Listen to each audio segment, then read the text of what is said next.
Dia yang mengambil saya. Dia mengambil anak saya. Saya akan buktikan kerasulan saya.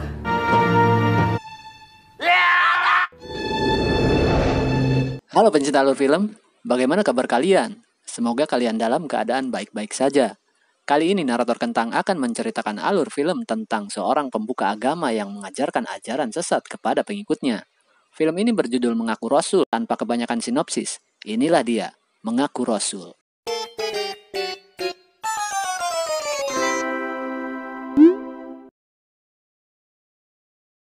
Aku telah menerima wahyu dari Allah Subhanahu wa Ta'ala. Film ini diawali dengan seorang pembuka agama di sebuah daerah yang jauh dari perkotaan. Dia biasa disebut dengan Guru Samir yang mempunyai cukup banyak pengikut di padepokannya. Ketika itu, Guru Samir mengaku telah diutus dan menerima wahyu dari Allah Subhanahu wa Ta'ala sebagai rasul baru dan sebagai penyelamat bagi umatnya.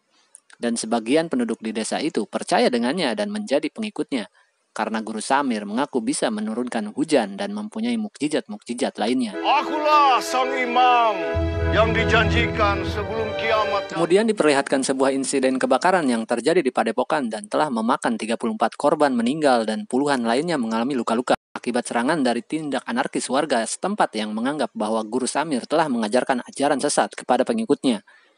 Kemudian diperlihatkan salah satu korban yang bernama Rianti sedang dirawat lantaran belum tersadar dari pingsannya di sebuah rumah sakit. Ketika itu terlihat orang tua dari Rianti dan kekasih Rianti yang bernama Aji yang sedang menunggu Rianti siuman. Dan kemudian cerita kembali pada beberapa hari sebelum insiden kebakaran padepokan. Di sebuah studio musik, Aji terlihat sedang melangsungkan latihan drumnya bersama seorang teman wanitanya yang saat itu tengah merayu Aji dan menggoda Aji agar wanita itu bisa diantarkan pulang oleh Aji. Ayo. Dan kayak gini deh. Enggak. Tak lama kemudian, Rianti tiba di sana dan terlihat Aji sedang ditempel oleh teman wanitanya. Jelas saja Rianti langsung marah karena saat itu Rianti masih kekasih dari Aji. Namun Aji mencoba menjelaskan jika apa yang dilihat Rianti hanya salah paham. Tapi Rianti terlanjur kesal sampai Rianti menamparnya dan Rianti pun pergi dengan perasaan kecewa. Selain itu orang tua Rianti tidak menyetujui jika anaknya bergaul apalagi berpacaran dengan Aji yang seorang anak band yang belum jelas masa depannya serta penampilannya pun seperti preman. Semua jadi apa nantinya anak kita? Nggak karu-karuan begitu.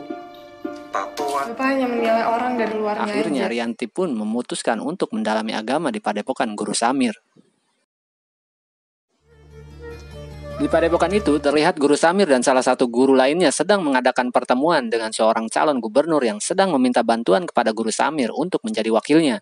Ketika itu semua muridnya percaya bahwa Guru Samir adalah sosok yang suci dan semua mengagung-agungkannya. Saat itu, Guru Samir terlihat bermain mata dengan salah satu murid wanitanya yang masih terlihat gadis. Gadis itu bernama Marni. Marni memberikan senyuman manisnya kepada Guru Samir sekaligus memberi kode-kode misterius dan penuh tantangan kepada Guru Samir. Kemudian seperti biasa, Guru Samir memberikan tausiah rutin kepada semua pengikutnya. Di dalam tausiahnya, Guru Samir terus meyakinkan pengikutnya jika dia adalah juru selamat atau nabi terakhir yang diutus oleh Allah. Dan Guru Samir menentang orang yang akan menghalangi orang-orang yang akan menjadi pengikutnya. Bahkan ketika itu, Rianti mengajukan pertanyaan kepada Guru Samir, jika orang yang menghalangi itu adalah orang tua kita sendiri, maka mereka akan dianggap musuh Allah dan wajib diperangi sebagai jihad. Misalnya orang tua kita. Orang seperti itu wajib diperangi. Pada malam hari di kediaman Guru Samir sedang berdiskusi dengan rekan padepokannya yang bernama Kibai Haki. Menurut Kibai Haki, Guru Samir terlalu berlebihan dengan apa yang diajarkannya. Kemudian Guru Samir terlihat tidak senang dengan Kibai Haki yang sudah menyalahkannya. Tidak selamanya kamu bisa mengatur aku. Kemudian Guru Samir pergi untuk menjemput Marni yang memberikannya senyuman saat siang tadi. Mereka berjalan berduaan entah kemana arah dan tujuannya. Assalamualaikum Ki. Sementara itu, istri dari Guru Samir yang bernama Saija dan anaknya bernama Raihan datang ke tempat Kibai Haki untuk mencari suaminya yaitu Guru Samir. Istri dari Guru Samir hanya ingin memberitahu jika anaknya yang masih kecil saat itu sedang sakit. Lalu Kibai Haki menyuruh istri Guru Samir untuk kembali pulang dan menunggu suaminya di rumahnya. Abah selalu aja begitu. Setelah sekian lama menunggu, Guru Samir akhirnya pulang ke rumahnya dan segera melihat keadaan anaknya yang sedang sakit. Sama apa ya? Tapi anehnya di waktu yang sama, Guru Samir sedang berada di tempat berbeda dan sedang berduaan dengan Marni. Mereka terlihat telah menyelesaikan ritual penggesekannya, dan ternyata Marni adalah wanita simpanan Guru Samir. Bahkan Marni ingin segera dinikahi oleh Guru Samir. Tapi Guru Samir meyakinkan Marni jika hubungannya dengan Guru Samir adalah hubungan yang sudah halal di mata Tuhan. Si kampret. Hubungan penuh cinta juga halal di mata Tuhan. Sementara itu terlihat orang tua dari Rianti sedang mengkhawatirkan anaknya karena menurut ibunya padepokan itu bisa membawa dampak buruk terhadap Rianti. Tapi orang tuanya tidak bisa mencegah Rianti karena itu adalah keinginannya sendiri dan untuk menjauhkannya dari pacar yaitu Aji. Ya tapi firasat saya mengatakan tempat itu kurang baik buat Rianti, Pak. Suatu hari pacar dari Rianti yaitu Aji datang ke tempat padepokan Guru Samir untuk menjemput Rianti. Aji melihat keanehan dalam padepokan itu karena dia melihat dua wanita esek-esek dan beberapa preman di padepokan itu. lagi. Mecun namanya. Sama Jadi kita setorkan zakat dari rampokan kita. Bunuh. Zakat lebih besar dong. Setelah itu Aji bertemu dengan staf-staf padepokan tersebut untuk mendaftar. Ketika Aji melihat peraturan-peraturannya, Aji berpendapat jika padepokan itu adalah padepokan yang aneh karena terdapat aturan paket pembelajaran dan yang paling menohok adalah paket eksklusif yang bisa mendapatkan jaminan sertifikat masuk surga dari Guru Samir. Dapat sertifikat yang dijamin masuk surga. Tak lama kemudian, Guru Samir datang dan melihat Aji sedang berdebat dengan staf-stafnya. Guru Samir menanyakan identitasnya dan Aji pun diterima di padepokan tersebut.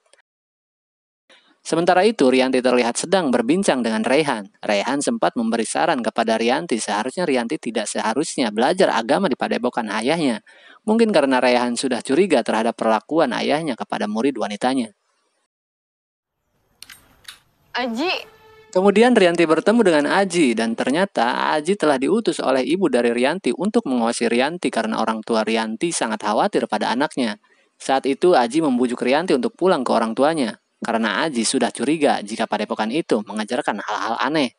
Di tengah perdebatannya, mereka melihat Guru Samir masuk ke salah satu rumah yang terpisah dari padepokan. Menurut Rianti, Guru Samir akan melakukan tafakur atau meminta petunjuk kepada Allah untuk menyelamatkan umatnya. Tapi Aji tetap curiga dengan apa yang akan dilakukan oleh Guru Samir. Dan mereka memutuskan untuk mencari tahu apa yang dilakukan oleh Guru Samir di dalam. Benar saja, Guru Samir ternyata sedang melakukan ritual penggesekannya kepada salah satu murid wanitanya. Dengan iming-iming surga, Guru Samir berkata jika melakukan hubungan dengan seorang Rasul adalah hal yang mulia di hadapan Tuhan. Kurang asem. Gila. apaan sih? Apa kamu lihat aja sendiri? Saat itu Aji menyaksikan kebusukan seorang Guru Samir kepada muridnya. Tapi Rianti dengan tampang bodohnya masih tetap percaya dengan Guru Samir. Dan secara mengejutkan, Guru Samir memergoki Aji dan Rianti yang sedang mengawasinya. Kemudian mereka pun langsung pergi dari tempat itu. Tidak ada seorang pun yang boleh datang ke sini. Kamu tuh keterlaluan ya. Di sepanjang perjalanan, Rianti dan Aji terus berdebat tentang Guru Samir. Ketika sampai di padepokan, Aji dikejutkan dengan keberadaan Guru Samir yang sedang melatih bela diri di sana. Aji pun merasa aneh kenapa ada dua Guru Samir di tempat yang berbeda. Tapi Rianti tetap membela Guru Samir dengan berdalih karena Guru Samir adalah orang suci yang diberikan mukjizat oleh Allah. Banyak orang yang dikasih keistimewaan sama Allah. Malam harinya, Guru Samir berencana akan mengusir Aji dari padepokan. Tapi Ki Bae Haki mencegahnya agar Guru Samir tidak bertindak gegabah. Gimana? Kamu udah bujukin dia? Keesokan harinya, ibu dari Rianti menelpon kepada Aji agar Aji tinggal di padepokan untuk mengawasi Rianti karena Rianti tidak bersedia untuk pulang. Kemudian Aji bertemu dengan Rehan dan mereka pun berkenalan. Rehan mengaku jika dia berteman dekat dengan Rianti karena Rianti sering membantu ibunya. Sementara itu, Guru Samir dan Ki Bae Haki sedang membicarakan Rianti yang rencananya akan dinikahi oleh Guru Samir. Tapi Ki Bae Haki kembali menyarankan agar jangan gegabah karena Rianti bukan wanita bodoh. Secara mengejutkan, ternyata mereka berdua sama-sama sering melakukan hal yang sama, yaitu menikahi muridnya atas dasar hawa nafsu dengan iming-iming surga. Guru Samir berniat menikahi Rianti karena dia akan menjadi calon gubernur dan harus memiliki istri yang sepadan. Kemudian terlihat Aji dan Rehan sedang membicarakan Guru Samir. Raihan memberitahu kepada Aji jika Guru Samir mempunyai 4 istri dan 3 istrinya tinggal di desa sebelah. Tidak hanya itu, ternyata Guru Samir adalah ayah tiri dari Raihan. Guru Samir menikah dengan ibunya setelah ayah Raihan meninggal. Saat itu Raihan masih berumur 13 tahun. Dia melihat ayahnya mati tergantung di pohon sekitar padepokan dan dianggap bunuh diri. Raihan menyarankan agar Aji bisa membujuk Rianti agar bisa pulang karena Guru Samir dan padepokannya tidak seperti yang orang-orang bayangkan. Gak. Aku gak percaya sama kamu. Saat itu Aji langsung menemui Rianti dan menceritakan apa yang diceritakan oleh Raihan. Tapi Rianti tetap saja akan tinggal dan masih membela Guru Samir. Ketika mereka bertengkar, Guru Samir datang sambil membawa salah satu istrinya beserta anak-anaknya dan melerai Aji dan Rianti. Suatu hari, Guru Samir hendak melakukan ritual bejatnya dengan salah satu muridnya. Karena terobsesi dengan Rianti, gadis yang bernama Laila itu pun secara tidak sadar dianggap Rianti oleh Guru Samir.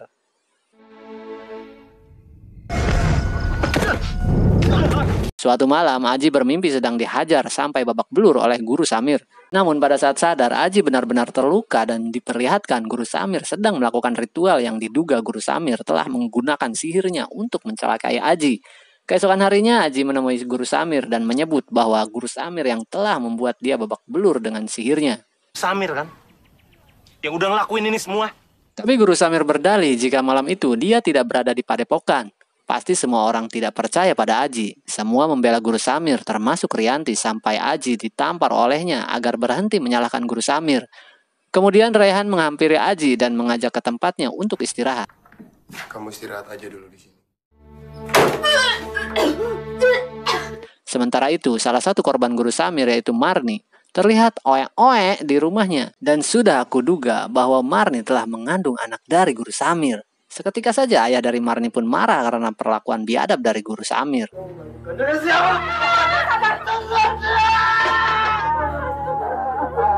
Udah bisa lagi salam.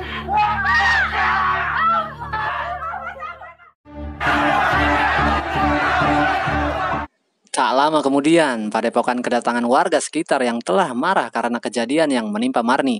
Ayah dari Marni meminta pertanggungjawaban atas perbuatan Guru Samir. Namun Guru Samir tidak mengakuinya dan berdalih dia tidak mungkin berbuat maksiat karena Guru Samir mempunyai 4 istri. Karena warga yang masih belum percaya dengan Guru Samir pun akan membuktikan kerasulannya dengan menyuruh warga untuk memotong tangannya dengan pedang. Dia yang mengambil saya. Akan buktikan kerasulan saya. Saya buktikan bahwa saya tidak bersalah. Potong tangan saya. Ketika itu ayah dari Marni yang bersedia memotong tangan Guru Samir. Dengan amarahnya kepada Guru Samir, ayah Marni langsung menebas tangan Guru Samir sampai putus. Guru Samir pun langsung tak berdaya dan langsung dibawa ke dalam rumahnya.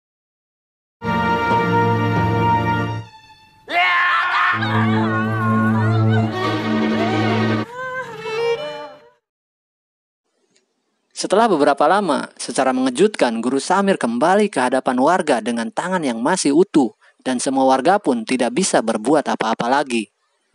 Allah Subhanahu wa Ta'ala sebagai Rasulnya di dunia maupun akhirat nanti.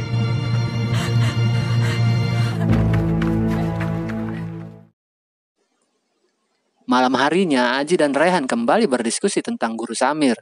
Mereka berencana mencari tahu atas apa yang sebenarnya telah dilakukan oleh Guru Samir dari kejadian siang tadi. Bahkan akhir-akhir ini Raihan merasa heran karena Guru Samir sudah jarang terlihat sholat berjamaah. Aji dan Raihan mengambil kesempatan masuk ke tempat Guru Samir dan Kibai Haki ketika Guru Samir sedang melangsungkan tausiahnya untuk menyusup dan mencari tahu.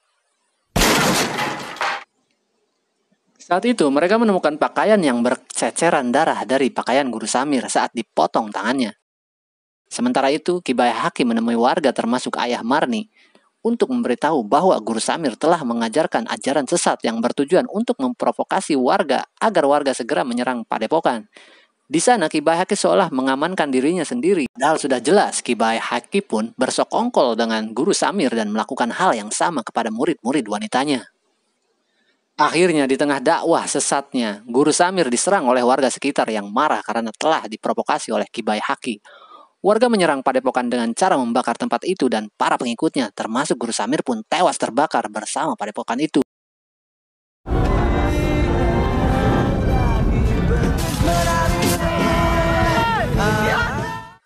Sementara itu, terlihat Ki Baihaqi dan istri Guru Samir serta anak-anaknya selamat dari amukan warga. Beberapa hari kemudian, terlihat petani di sekitar Padepokan sangat menyayangkan tewasnya Guru Samir. Karena Guru Samir sering memberi pupuk pada petani dan dikenal orang yang sangat dermawan.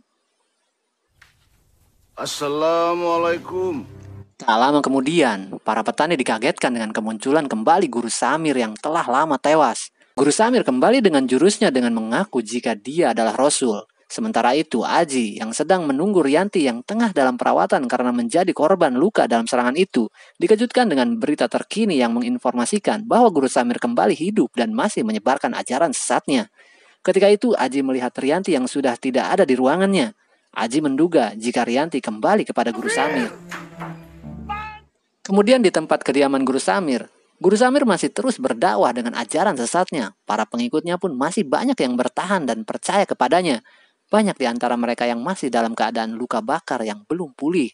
Tak lama kemudian Rianti datang bersama rombongan calon gubernur yang bekerja sama dengan Guru Samir. Pada malam hari, Rianti berbincang dengan Saijah untuk membicarakan pernikahan Guru Samir dan Rianti. Kemudian Raihan mengabarkan berita itu kepada Aji dan terlihat Aji pun begitu syok dan marah kepada mereka. Ninggalin gue terus nikah sama Ustadz Cabul kayak gitu. Kemudian Saijah mengampiri Aji dan Raihan dan berkata jika dia telah ikhlas. Bahkan Guru Samir pun telah menceraikan salah satu istrinya. Setelah itu, tiba saatnya pada acara pernikahan Guru Samir dan Rianti tanpa ada wali nikah dari Rianti. Namun Guru Samir mengatakan tanpa wali nikah dari pihak wanita pun telah dihalalkan karena Guru Samir mempunyai pernikahannya sendiri. Di saat yang bersamaan, Aji dan Raihan membongkar makam dari Guru Samir untuk mencari tahu kebenarannya. Dan benar saja, setelah Aji dan Raihan membongkar makam itu, jasad yang berada di dalamnya adalah Guru Samir yang menjadi korban ambisi Ki Baihaqi. Karena istri dari Guru Samir yaitu Saijah telah memberitahu bahwa jika Guru Samir dan Ki Baihaqi adalah orang yang kembar identik. Ki Baihaqi selama ini menutupi wajahnya dengan menjadi sosok Ki Baihaqi yang selama ini mereka lihat. Guru Samir rela dipotong tangannya dan digantikan oleh Ki Baihaqi untuk menutupi kebohongan dan kebusukannya. Tapi nahas, Ki Baihaqi telah mengkhianati saudara kembarnya yaitu Guru Samir dengan memprovokasi warga desa supaya menghabisi Guru Samir. Sementara itu, Guru Samir alias Ki Baihaqi sedang menikmati tubuh Rianti. Secara mengejutkan, Rianti nekat menusuk guru bejat itu dengan pisau hingga tewas. Dan Rianti pun berhasil menghabisi seorang nabi palsu dan mesum itu dengan tangannya sendiri. Di akhir film, terlihat Rianti dan Saijah berpelukan dan Saijah melihat dengan bangga karena Rianti berhasil menghabisi guru bejatnya. Kemungkinan Saijah dan Rianti telah merencanakan untuk menghabisi Guru Samir alias Ki Baihaqi sebelumnya. Demikianlah alur cerita dari film Mengaku Rasul. Sampai di sini dulu dan sampai jumpa di video berikutnya. Thank you.